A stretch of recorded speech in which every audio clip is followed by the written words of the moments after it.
Boa noite, meus amigos, sejam todos bem-vindos. Hoje nós estamos excepcionalmente na segunda-feira, recebendo o Fábio Dionísio, nosso amigo de Ribeirão Pires, do Recanto de Luz, irmã Sheila. Essa semana, especialmente, é o aniversário da nossa casa, né? Nós estamos comemorando amanhã, dia 11/5, a primeira palestra que nós realizamos na nossa casa, né? Ainda no modo virtual, porque nós não estamos podendo receber a palestra ali e os amigos, os assistidos fisicamente, mas a gente decidiu fazer essa palestra em comemoração ao nosso aniversário, né? Aniversário da nossa casa espírita, e convidamos o Fábio, porque o Fábio foi o primeiro palestrante da nossa casa, falando sobre a veneranda irmã Sheila, esse espírito que tanto contribuiu para o nosso nascimento, né? Para a nossa abertura aí do centro. Então, por esse motivo, a gente achou justo, né? Para nós e para o Fábio, que ele fosse o palestrante aí, um dos palestrantes da semana em comemoração ao nosso aniversário. A palestra de hoje tem um tema muito oportuno para essa comemoração, né? Papel das instituições espíritas no projeto de Jesus. Olha só, né? Que reflexão importante para nós, né? Qual é o papel da instituição espírita? A gente frequenta e muitas vezes não sabe disso, né? Então, vou pedir a vocês que nesse momento elevem os pensamentos ao alto, até Deus, nosso Pai, até Jesus, nosso Mestre, nosso amigo. Vamos pedir à espiritualidade amiga que nos proteja, que nos ampare, que possamos aprender, que possamos trazer esses conhecimentos adquiridos para o nosso dia a dia, né? Que possamos trazer da espiritualidade, nos abrirmos para as bênçãos aí que receberemos, para esses conhecimentos, para essas reflexões de luz, de paz, de amor. Vamos pedir também a espiritualidade amiga que ampare, intua o Fábio, para que ele faça uma palestra proveitosa, edificante para todos nós. Pedimos nesse momento, mestre, que fique conosco, que esteja presente em nossos corações e mentes, que nos capacite para entendermos os seus ensinamentos através desse nosso irmão que aqui estará hoje. Que cada palavra seja amparo e consolo para aqueles que necessitam, seja instrução e orientação para aqueles que trabalham, para aqueles que servem, e que seja para todos nós a presença de Jesus, através dos seus ensinamentos, luz e amor. Que assim seja. Boa noite, Fábio. Boa noite, parabéns para vocês pelo primeiro ano, né? E oxalá que esse seja o primeiro de mais ou menos uns 200 anos. Que assim seja, viu, Fábio? Que a gente possa aí continuar servindo a Jesus nas nossas fraquezas, nos nossos defeitos, mas com boa vontade, né? É isso aí, é isso aí. Seja bem-vindo, uma boa noite, Fábio. E eu vou estar aqui nos bastidores. Depois, no final, se alguém tiver alguma pergunta, eu repasso a você, tá bom? Combinado. Tá bom. Até mais. Até mais, obrigado. Bom, parabenizo, obviamente, pelo primeiro aniversário do Grupo Espírita Dr. Inácio Ferreira. É impossível para mim não dizer Dr. Inácio Ferreira, né?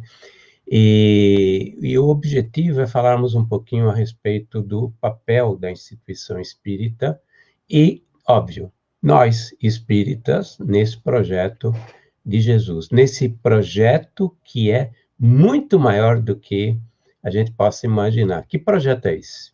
Que projeto? Que projeto é esse? Né? Então, a verdade é que, mesmo para mim, que já lido no Espiritismo, na doutrina, há muitos anos, desde 1988, quando eu adotei a doutrina como uma filosofia de vida, como uma crença, né? Ou seja, passei a saber, né? A gente não acredita, a gente passa a saber à medida que a gente estuda a doutrina. Levou muitos anos realmente para me contextualizar naquilo que me cabe, que é minúsculo, obviamente, é ridicularmente minúsculo, mas é muito importante. E por isso que, de uns 3 anos para cá, eu venho falando sobre o nosso papel, né? Na verdade, o nosso papel. Em primeiro lugar, eu queria contextualizar quem é o espírita, né?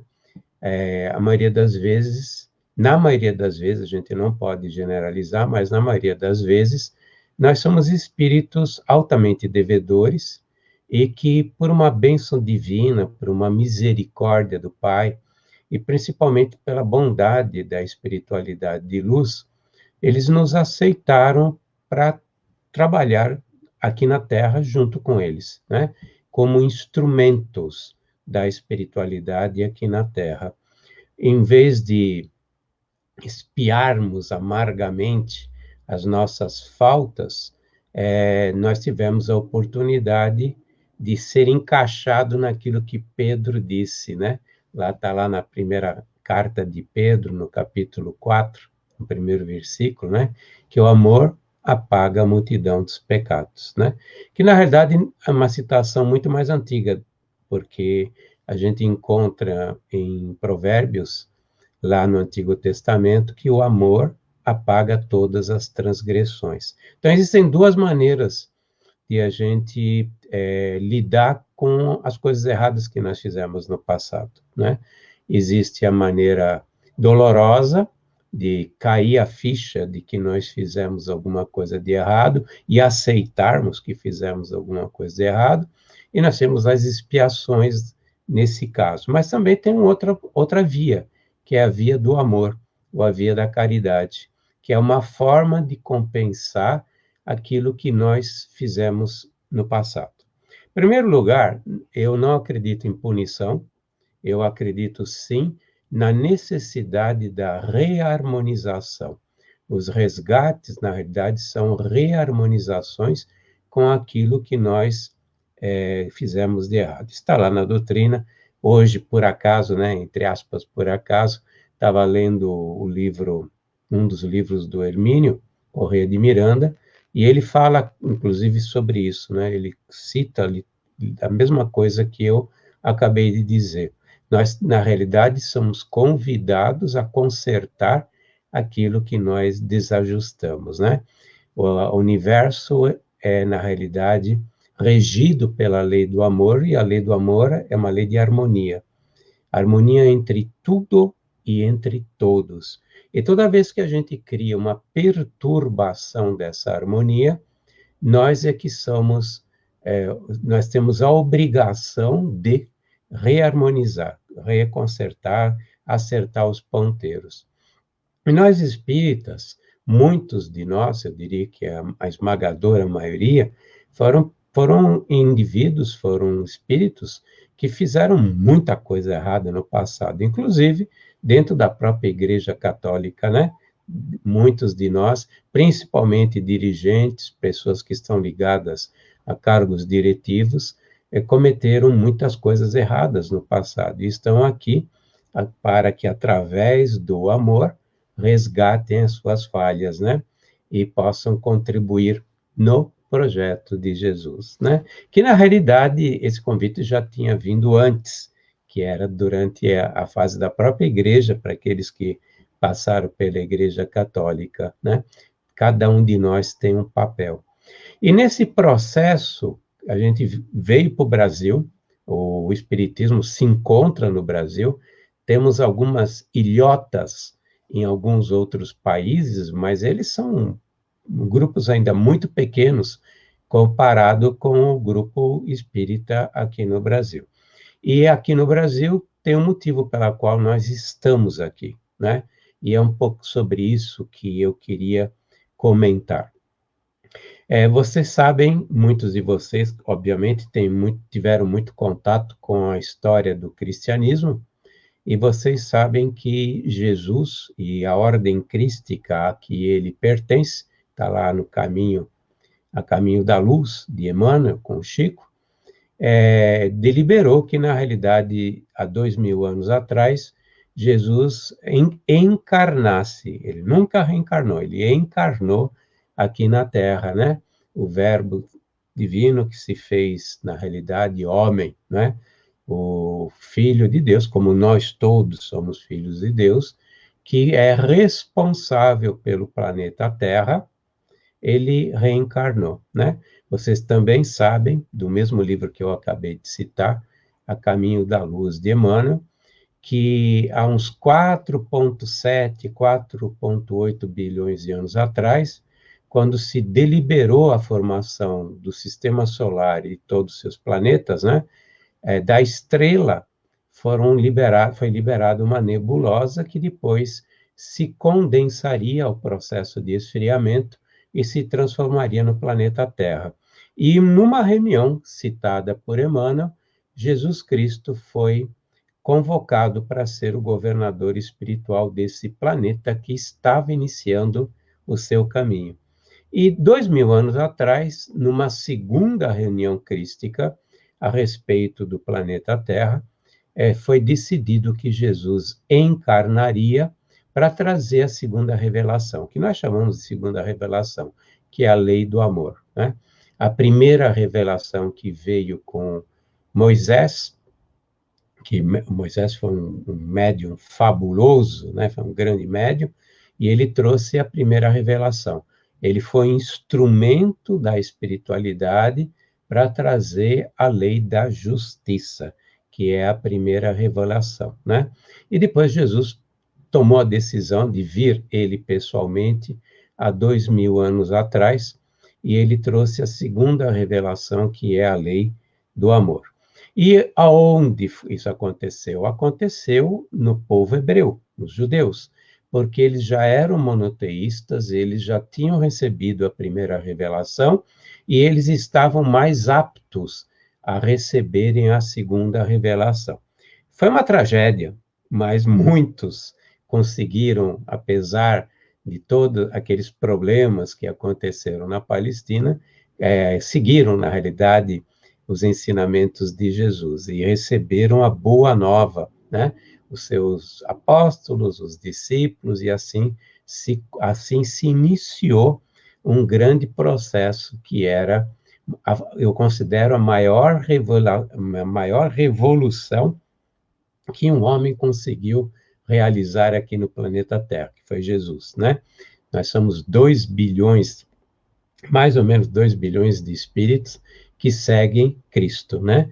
E ele, na realidade, tudo começou a partir de um trabalho messiânico de 3 anos.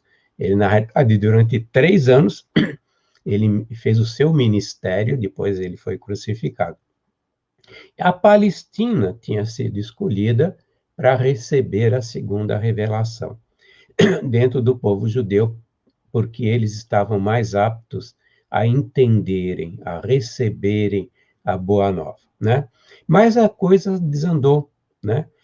Quando ele desencarnou, ele ainda ficou conosco durante 40 dias, antes de ascender aos mundos superiores, né? Onde ele se encontra, e ele ficou 40 dias junto com os apóstolos, junto com os discípulos mais próximos, junto inclusive com seus familiares, porque nessa época alguns dos irmãos de Jesus já seguiam Jesus, né? Nós sabemos que Tiago, o justo, é irmão de Jesus. E Judas, não Judas Iscariotes, mas Judas, que a igreja disse que era filho de Alfeu, né?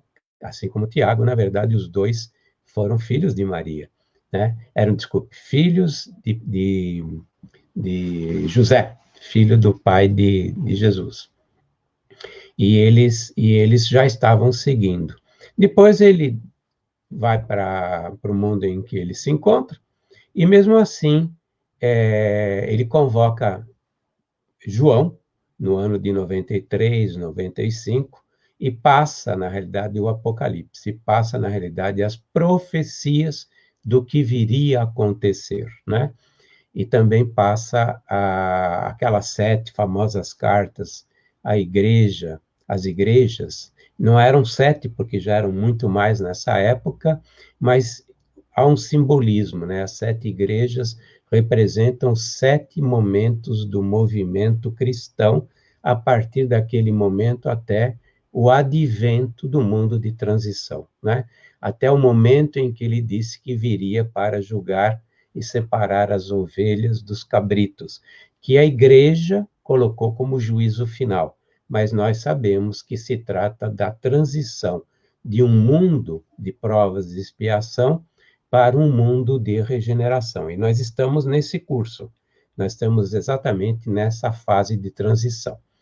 E ele passou as 7 cartas, na realidade, foram decodificadas.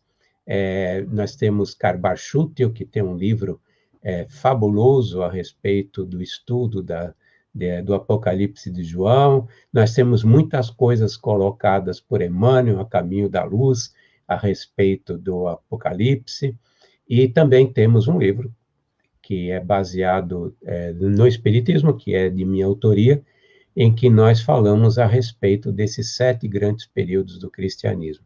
Cada carta já trazia a preocupação de Jesus do que estaria acontecendo nesses 20 séculos. E culmina exatamente agora.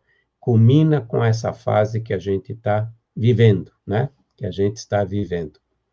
Até lembrei, mais como uma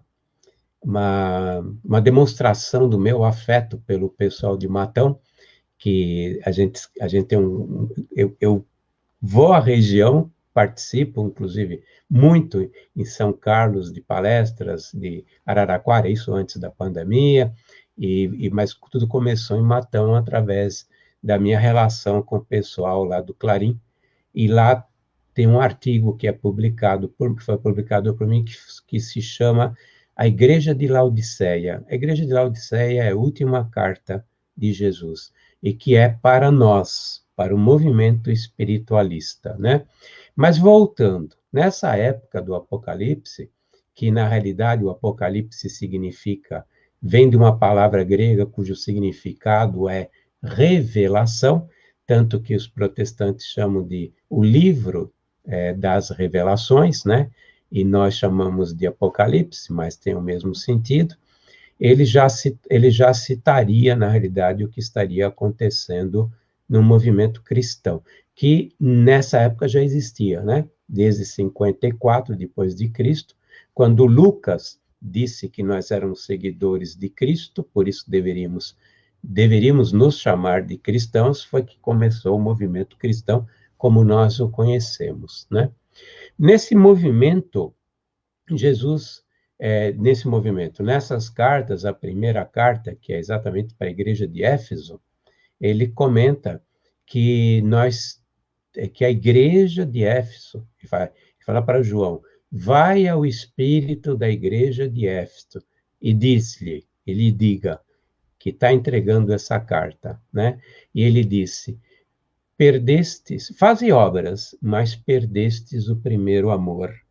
E o primeiro amor, corrige-te enquanto é tempo, porque no dia que eu vier, em toda a minha glória, com meu exército, e separar as ovelhas dos cabritos, tu te encontres entre as ovelhas que adentrarão ao reino dos céus, e não entre os cabritos que serão lançados nos vales onde haverá choro e ranger de dentes.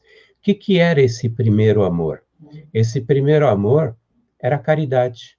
Quando Jesus ascendeu, quando ele foi crucificado, logo em seguida, os discípulos mais próximos e os apóstolos se reuniram, né? E eles deliberaram a formação da Casa do Caminho. A Casa do Caminho, segundo palavras de Emmanuel, é a primeira instituição de caridade formalmente fundada para ajudar os pobres, ajudar aqueles que sofriam. A Casa do Caminho veio antes da igreja de Jerusalém, da primeira igreja de Jerusalém. E a primeira igreja de Jerusalém só veio porque, na realidade, havia ainda um ranço muito forte da igreja, das sinagogas.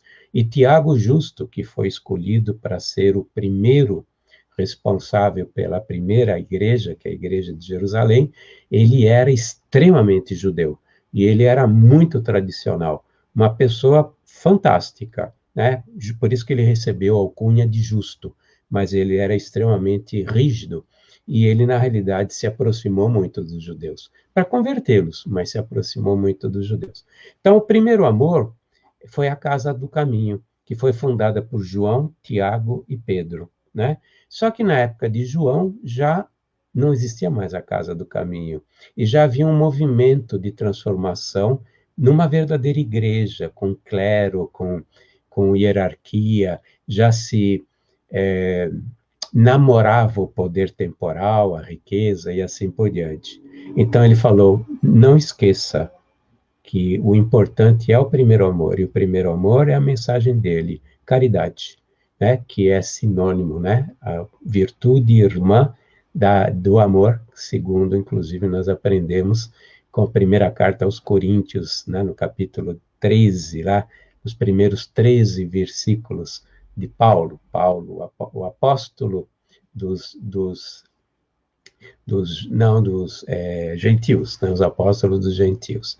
Eu estou citando isso porque continuadamente o movimento cristão esqueceu do primeiro amor. Continuadamente. Tanto que houve uma época em que Jesus esteve aqui na Terra numa visita à Europa. Nós estamos no século XIV, né? Conta Humberto de Campos, em Brasil, Coração do Mundo, Pátria do Evangelho, cujo prefácio é de Emmanuel e cuja psicografia é do Chico, certo? Então é inquestionável, né? Para quem se diz espírita, é inquestionável, porque tem muita gente que se diz espírita, mas também já está começando a achar que Chico não era tudo isso. Isso é uma heresia, e uma heresia grave. Mas, enfim, voltemos. No século XIV, Jesus e a sua falange dos espíritos mais próximos veio à Terra para ver o que estava acontecendo com o movimento que ele criara. E ele visitou a Europa. Você imagina visitar a Europa entre 1370 a 1400, em que nós tínhamos a Inquisição, tinham acabado de sair das cruzadas, era uma miséria absoluta, os senhores feudais, a igreja era poderosíssima, ela se imiscuía em todo o poder temporal, ela só via riqueza, ela só via poder, já tinha se desvirtuado completamente, se desvirtuado da mensagem de Jesus. Caridade. Já tinha esquecido o que significa caridade. E ele fica entristecido, e Léo, que era o ministro das relações sociais, relações humanas, né? Responsável por tudo aquilo que tangesse as relações humanas, porque eles também têm os seus ministérios, não com esses termos, mas eles também têm aqueles que são responsáveis por várias áreas aqui do planeta Terra. O Iléu chega para Jesus e fala assim: eu queria lhe mostrar uma nova terra, um lugar onde poderíamos começar tudo de novo, porque ele viu que Jesus estava muito triste, né? E Jesus disse aonde? E Léo levou todo o grupo para as Américas, mas mais para o norte, não aqui na região do Brasil. Era mais para o norte, e Jesus, ele fica encantado com aquela região, com os índios, com aquele povo simples que estava começando, com as terras, né, virgens. Mas ele fala para Iléu: mas aonde se encontra aquele símbolo da redenção humana que a gente vê lá de cima? E Iléu fala: um pouco mais a sul. E a comitiva se desloca da região norte das Américas para o sul, aonde se encontra o Cruzeiro do Sul. E o Cruzeiro do Sul se encontra onde? Banhando à noite nosso Brasil querido, né? Veja o que ele falou: símbolo da redenção humana. e símbolo da redenção humana. O que é o símbolo da redenção humana? O símbolo da redenção humana, ligado à cruz, né, de Jesus, é o símbolo do amor, porque o homem vai se redimir e ele vai conseguir apagar todos os seus pecados desses últimos milênios quando praticar o amor em sua essência. E quem pratica o amor em sua essência, pratica a caridade, né? É só através da caridade. O que é amar o próximo? Perguntou o discípulo a Jesus. Fazei aos outros o que gostarias que vos fizessem. Ou seja, caridade. Fazer aos outros o que você gostaria que fizessem com você. E ele fica tão fascinado, Jesus, e ele diz: transportarei o meu evangelho da Palestina para essas terras. E tu, Léo, reencarnarás no povo mais pobre, porém mais laborioso da Europa, para ensiná-los a transpor esse oceano perigoso e desconhecido, que era exatamente trazer, na realidade, os portugueses para essa região e fundar a terra de Santa Cruz, terra de Vera Cruz, e depois o Brasil, né? Que se transformaria em Brasil. E Léo se torna, reencarna, como filho de Dom João I e Dona Filipa, rei e rainha de Portugal. E é o famoso Henrique de Sagres, que fundou a escola mais famosa de navegação, responsável pela descoberta do caminho das Índias, pela descoberta na região do norte, do Canadá, Estados Unidos, e o Brasil também, né?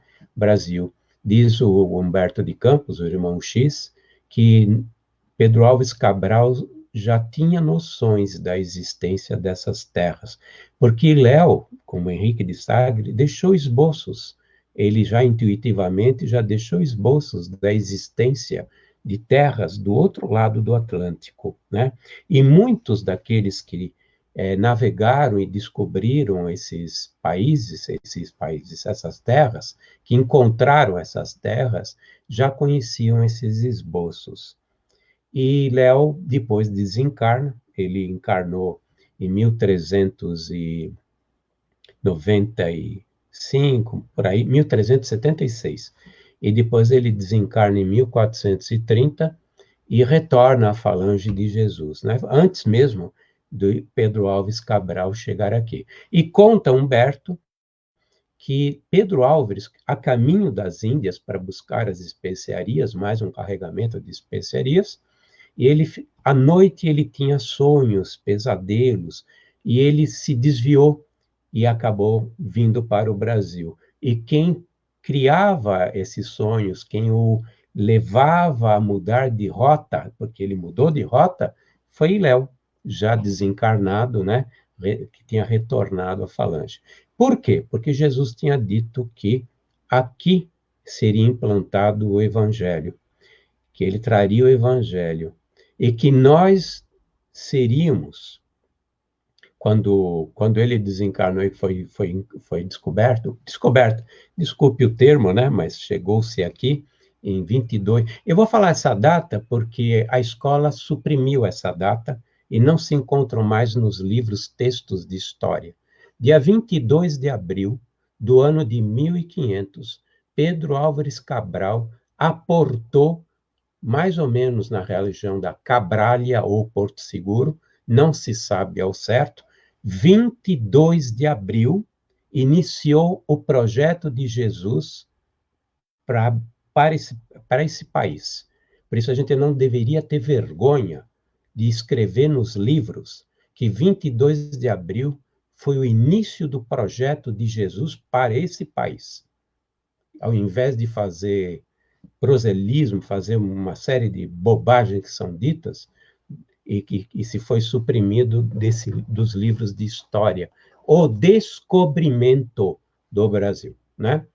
Mas retornando, né, vocês têm que lembrar que meu nome é Fábio Dionísio, então tenho sangue italiano correndo nas veias, e eu ainda sou visceral em muitas situações. No mesmo momento em que Pedro Álvares aporta, se reúne à praia com os índios, e durante uma semana são festejadas a chegada através dos índios, porque eles foram muito bem recebidos pelos índios, é, é, e o Pero Vaz de Caminha escrevia a carta a Dom João, dizendo que como é que eram essas terras. Na região espiritual, Jesus se reúne com alguns espíritos, na região espiritual, correspondente a esses dias, né? E lá ele diz para Iléu, aliás, Iléu vem falar com Jesus e lhe diz que estava preocupado. Será que as nações poderosas europeias não colocarão tudo a perder? Né? E Jesus diz para Iléu uma frase que a gente deveria lembrar todas as manhãs ao acordar, né? Afasta de ti toda preocupação inútil. Essa terra, farei dela o coração do mundo, a pátria do Evangelho. Brasil, coração do mundo, pátria do Evangelho. Não se chamava Brasil nessa época, né? Essa será a pátria do Evangelho, o coração do mundo. E tu, Iléu, serás responsável por proteger essa nação até ela atingir a sua maturidade espiritual, que ocorreu com a proclamação da República, né? Graças ao maior republicano que já existiu e nasceu no Brasil. O maior republicano chama-se Dom Pedro II. De acordo com estadistas internacionais, ninguém foi tão republicano quanto esse imperador.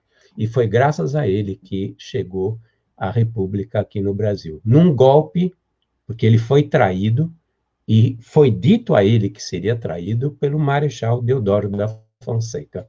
Não foi citado o nome, mas foi o primeiro presidente e foi através de um golpe, né? Bom, para lembrar que, na realidade, nós estamos envolvidos numa pátria que faz parte de um projeto de Jesus de transformá-la na pátria do Evangelho e coração do mundo. Nós não somos pátria do Evangelho e nós não somos coração do mundo. Estamos engatinhando sem ter noção alguma ainda do que representa essa nação diante desse planeta, né? E ele disse mais, isso já está acontecendo em parte. Ele disse mais naquela semana memorável, que aqui será o celeiro que alimentará as nações mais pobres. É só ver o que acontece com a agricultura brasileira para perceber que mais alguns anos ela será a maior agricultura desse planeta. E ela realmente hoje exporta tanto, mas exporta tanto, alimentando tanta gente, né? Quantos povos são alimentados por essa agricultura tão pujante que nós temos. Ainda nos beneficiamos financeiramente, porque um dia chegará, segundo palavras de Jesus, será símbolo da fraternidade humana. Alimentará as nações mais pobres. Símbolo da fraternidade humana, né? Nós nem temos noção de fraternidade entre nós espíritas. Nós nem temos noção ainda da importância da obra da caridade, nós que somos espíritas. Fazemos muito em termos de trabalho social, em termos de caridade, fazemos, mas ainda é nada diante daquilo que realmente deveríamos estar fazendo, né? E fomos trazidos aos poucos aqui, né? Ou seja, Jesus, através de Ismael, porque naquele mesmo dia, naquela mesma semana, ele convoca Ismael, e ele diz que Ismael seria responsável espiritual desse planeta, né? E que eles cuidaria de toda essa parte de fazer com que a gente chegasse a essa maturidade espiritual. E Léo iria garantir, em Portugal, que fosse preservada a integridade desse país. E Ismael seria responsável para nos levar até essa transição que é o mundo de regeneração. E diz Emmanuel que Ismael nunca falhou. Então nós vamos chegar lá. Não preciso dizer que Jesus nunca falhou, certo? Obviamente que nunca falhou. Então, Jesus e Ismael estão tomando conta para que essa nação se transforme no símbolo da fraternidade humana, se transforme no coração do mundo. Pátria do Evangelho, certo? Bom, o que tem a ver o papel das instituições espíritas no projeto de Jesus? Bom, quem é que sabe tudo isso? Eu citei livros que só nós espíritas temos e lemos. A maioria não sabe como é que é o mundo espiritual. Esse planeta tem 8 bilhões de habitantes, um pouco mais, um pouco menos, e de espíritas mesmo, para dizer a verdade, se a gente incluir os simpatizantes, deve ser uns 10 milhões, não mais do que isso. Então, na realidade, a esmagadora maioria não conhece esse processo que a gente está vivendo, que é a chegada de um mundo de regeneração. A maioria acredita no fim do mundo, a maioria acredita no juízo final, sabe que um dia, eles acreditam que um dia teremos o juízo final, mas não acreditam que nós estamos passando por uma transição. Os espiritualistas, eles falam na mudança de aquários, né, de peixe para aquários, num portal e assim por diante. Eles já têm noção de uma transição, né? Não falam em juízo final, obviamente. Mas são muito poucos, né? E nós sabemos também que da França o espiritismo foi trazido para cá. Foram criadas todas as condições para que a codificação chegasse na França. E por que França e não Brasil, se o Brasil seria a pátria do evangelho e coração do mundo? Porque, na realidade, o pensamento amadureceu na Europa.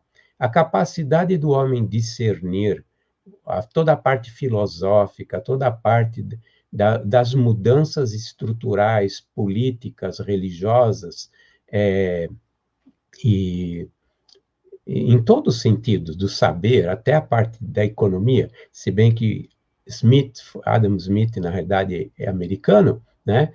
Mas tudo isso acontecia na Europa, o amadurecimento do pensamento, os grandes filósofos, tudo na Europa. Não daria para trazer aqui e começar esse movimento e a doutrina chegar aqui. Todo o movimento, por exemplo, de preservação da França, através de Joana d'Arc, para que a França não fosse absorvida pelos ingleses. Napoleão Bonaparte, que veio como missionário para manter a integridade francesa, para que o pensamento fosse colocado lá. Quando a gente pensa em Rousseau, pensa em D'Alembert, em Diderot, os dois últimos que são enciclopedistas, quando a gente pensa em Montaigne, quando a gente pensa em Voltaire, tudo isso aconteceu na França. Voltaire era para nos libertar dessas amarras religiosas. Ele dizia que a gente devia se livrar das amarras religiosas, né? Montaigne e Montesquieu estavam ligados às novas concepções políticas. O governo deveria ser feito entre poder judiciário, executivo e o legislativo. Imagina o que nós temos hoje, né? E que funciona mal e porcamente, na realidade foi uma concepção de Montaigne há 200, 300 anos atrás, né? Os Estados Unidos se liberta com as novas ideias, o pensamento libertador filosófico desses personagens que eu citei, fez com que os Estados Unidos desse um basta à escravidão, né? A ser, na realidade, uma possessão inglesa. Logo em seguida, nós temos o movimento da Revolução Francesa, eliminando a monarquia, os senhores feudais, toda aquela fase horrorosa que, na realidade, escravizava o povo vivia de forma miserável e assim por diante. Todas as condições foram criadas para que Kardec fosse colocado na França, os outros espíritos que vieram com ele para receber a codificação e ajudá-lo na codificação na França, para que porque a asa da inteligência, a asa da sabedoria estava lá, mas não a do amor. O amor estava aqui. Por isso que Jesus trouxe para cá o Espiritismo. Nós temos uma transição. 3 grandes missionários, foram muitos, mas 3 grandes missionários foram encarregados de implantar o Espiritismo aqui no Brasil, né? Nós temos o Dr. Bezerra de Menezes, existia um outro Menezes que também foi responsável para trazer, começou a trazer o movimento espírita para cá, o espiritismo, não o movimento espírita, mas nós temos 3 grandes missionários, que é o Dr. Bezerra de Menezes, o Barçanufo e o próprio Carbar Schutel, aí da região de Matão, né? Embora ele carioca que nem eu, mas ele criou essa revolução, o bandeirante do espiritismo em Matão, e foram, na realidade, os baluartes para que o espiritismo se consolidasse. Os pilares do consolidismo, do espiritismo, se fossem colocados aqui no Brasil, certo? E por quê? Porque ele implantou aqui. E ele trouxe depois uma série de espíritos que estavam relacionados ao movimento espírita francês para cá. O Divaldo fala isso, a Joana d'Angeli fala isso. E não precisa ser Divaldo ou Joana d'Angeli para saber que muitos dos espíritas vieram dessa fase da chegada do Consolador prometido, né? Tanto que muitos espíritas começam a ler, quando entram no Espiritismo, começam a ler e falam, pô, mas eu já sabia isso. Parece, isso não é novidade para mim, né? Quantos de nós, quando estudamos o Espiritismo lá no começo, quando nos convertemos, né, para a filosofia espírita, a filosofia moral espírita, nós falamos, puxa vida, parece que eu já sabia isso, né? Porque viemos, porque fomos transplantados para cá. Eu sei que fui transplantado da França para cá. Não sei se eu fui espírita ou não, mas eu sei que fui transplantado da França para cá, né? Por quê? Por quê? Por quê? Porque o espiritismo tinha que crescer aqui. Por que o espiritismo tinha que crescer aqui? Porque os espíritas receberam muito, receberam todas as informações para compreenderem que nós seremos a transformação desse mundo. Não porque iremos doutrinar ou transformar pessoas, é através do exemplo, né? Nós temos o conhecimento do que temos que fazer. E quando fizermos a nossa reforma íntima, melhorando, nos transformando de acordo com o que nós aprendemos na doutrina espírita, que é um passo adiante da moral que Jesus trouxe. A moral é a mesma, mas é um passo adiante da segunda revelação, né? Tanto que a moral de Jesus não mudou em nada. A partir do momento que nós fizermos a nossa transformação, as pessoas vão perceber o que está acontecendo. E nós estaremos semeando. Não necessariamente os que estão em volta germinarão instantaneamente, mas nós temos a obrigação moral de lançar sementes. E a melhor forma de lançar sementes para que um dia Jesus as germine, Deus as germine, é através do exemplo próprio.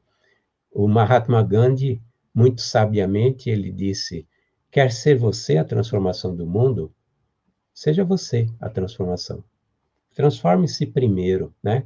Se você quiser apagar o ódio de milhões, né? Basta que um homem só se ilumine, um homem só se transforme no próprio amor, né? Se transforme em amor.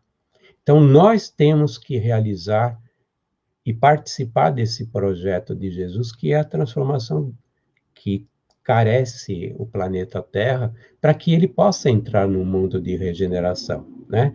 E no papel das instituições espíritas é compreenderem exatamente isso, né? Compreender que a doutrina é consoladora, ótimo, excelente, e temos que compreender. Passar isso para os outros é excelente, mas também temos que entender que a doutrina é, antes de tudo, libertadora de consciências. E a primeira consciência que tem que ser libertada é a nossa. E o que nós estamos fazendo? Nós estamos fazendo muito pouco. Além de não sermos fraternos entre nós, ainda temos as igrejinhas, o centro espírita aqui, que não fala com o centro espírita lá, o que não assiste a live de um porque é do outro grupo, é que não vai tomar passe aqui porque minha mamãezinha toma não sei da onde, e assim, e não fazemos toda a caridade do mundo. Vamos citar um exemplo? Nós estamos em meio da pandemia, certo? Quantos centros espíritas trabalharam durante a pandemia? Ah, mas era proibido. Sim, fazer sessão mediúnica fechada para desobsessão, ninguém proibia. Muitos poucos continuaram a realizar os trabalhos de desobsessão.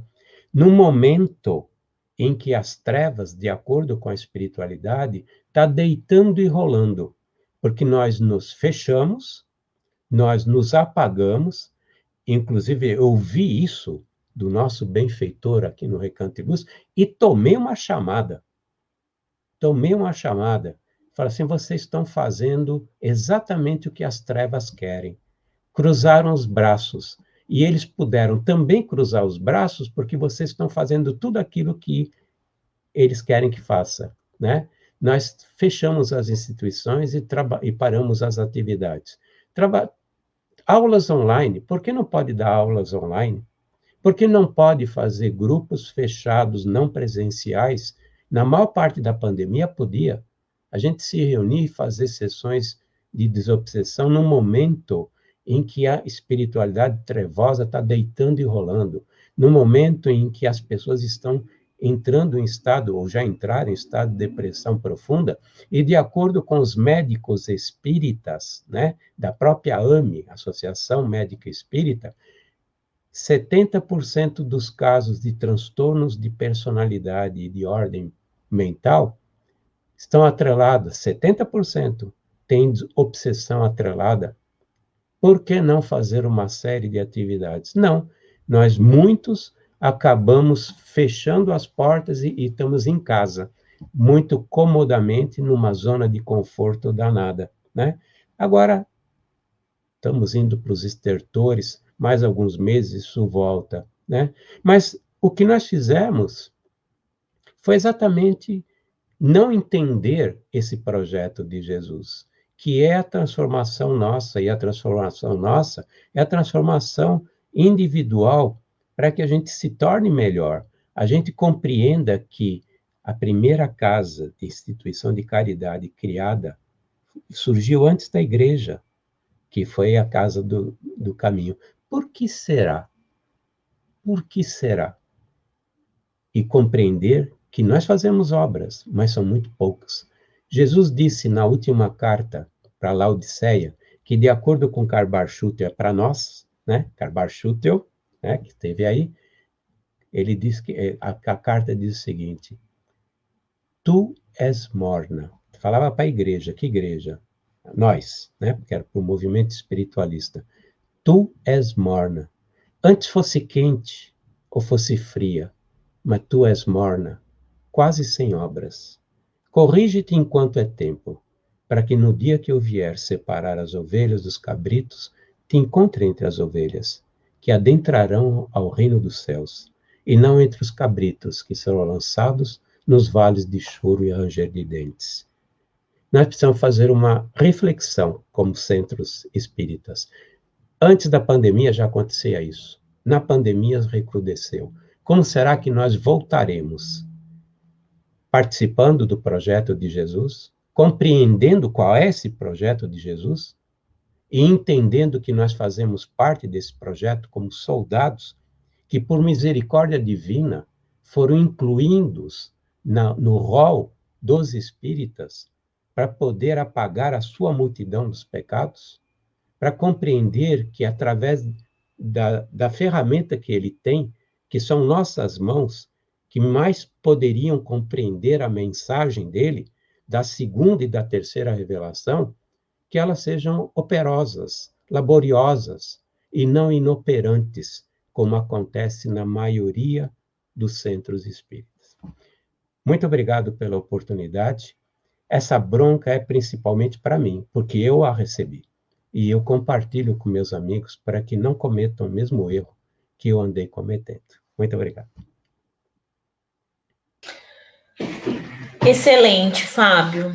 Muito bom, porque às vezes, na restrição das possibilidades, a gente opta por não fazer nada, né? Em vez de fazer o pouco, que seria o muito com Jesus, né? Que nos cabe, que nos compete fazer. Então, eu queria muito agradecer as suas palavras. Foi uma palestra excelente, todo mundo gostou muito. As pessoas estão comentando aí, depois você dá uma olhadinha nos comentários, quando quiser. E a gente quer agradecer muito a você, porque a gente deve muito a vocês, né? O Fábio foi um primeiro palestrante aqui da nossa casa e ele nos orientou bastante, nos deu algumas dicas, né? E é uma pessoa sempre muito solícita, a quem a gente sempre recorre, né? A ele e a equipe espiritual da Casa Recanto de Luz Irmã Sheila, que é uma casa irmã nossa, né? Como todas as outras deveriam ser, porque a veneranda irmã Sheila a todos estimula e inspira para que trabalhem para o Cristo, né? Então, queria agradecer muito, meu amigo, por tudo que você tem feito por nós nesse um ano, você e todos aí da casa. E agradecer também ao pessoal que esteve com a gente, compartilhando esses conhecimentos que você nos trouxe, estudando. Acho que essa bronca é muito válida e muito oportuna, tá? Então, muito obrigada, viu, Fábio, por tudo. A Eu que gente agradeço. agradece muito a vocês, Eu que tá? agradeço. Pessoal, essa semana nós teremos ainda na quinta uma palestra com o nosso amigo Fernando de Souza, vai falar sobre Pedro, o pescador de almas. Tem tudo a ver com o que o Fábio disse hoje, né? E no sábado nós teremos um musical espírita com o nosso amigo Ed Moreno, que também participou com a gente aqui das primeiras palestras, e com o Sérgio Santos e a Marlene, tá? E aí nós exibiremos as mensagens dos amigos que passaram por aqui durante esse ano, que estiveram conosco, compartilhando aí as palestras, os estudos. Uma boa noite a todos. Que Jesus. Ah, tem uma pergunta aqui, Fábio, de última hora. Posso fazer? Pode.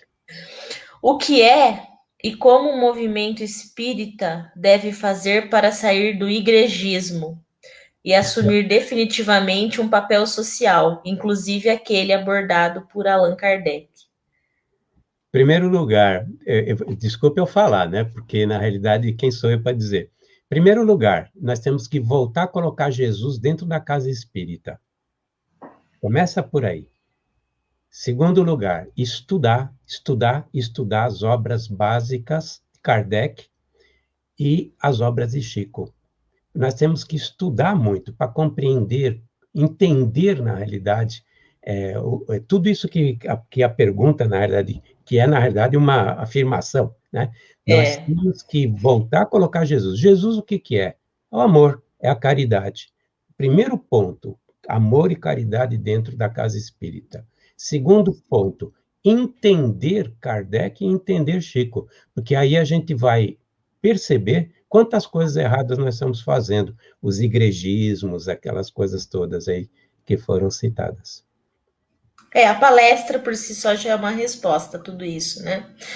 Eu acho também, Fábio, que as pessoas que fazem essas perguntas, né, que trazem esses questionamentos que são válidos, talvez esteja aí um problema, nós focarmos naquilo que é ruim, né?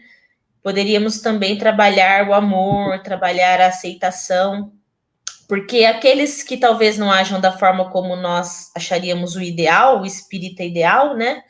São pessoas que também ainda estão aprendendo como a gente, né? Então, acolher e direcionar, né, essa visão para essas obras que você citou, né?